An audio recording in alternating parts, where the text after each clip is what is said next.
Keče poko cure preširela vistka, že jedna familija s trojima dzecmi ostala bez zakrica nad hlavu, Marija Hornjak nie ostala rovnodušna, ale porušala humanitarnu akciju zbierania penježu.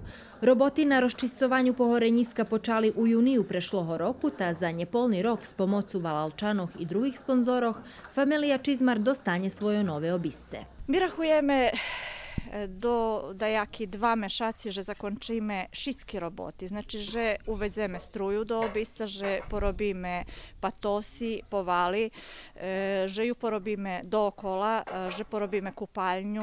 Znači, to wszystko rachujemy dajaki 2 meszaci. Wszystko schorelo, a teraz evo, wszyscy pomagają i zo strany otac, wszyscy nam pomagają. Nie możemy jeszcze wierzyć, że to dešava. Toto nešťastie zbližalo Valalčanoh, kotri od počátku prichodzeli robiť z navi budovi novoho obisca. Roboti ešte všedne hotovi, ta familiji Čizmar chvíľkovo najpotrebnejší. Znači, najveći nam treba teraz majstrove, ktorí znajú malterovac. Že biše ja velihev to stále máme. Teraz nadalje nam bude trebac mebelj. Znači, ľudia, ktorí môžu pomohnúť so zdaščím, šporhetom, rajbačku mašinu, so kredencami dajakima, za kuhnju, za spavacu hižu, za djecinsku hižu. To bi nam veľa značalo. Keď žadáte ukázať humanosť i podarovať daco tej familiji, môžete sa javiť na číslo telefóna 063 898 2017.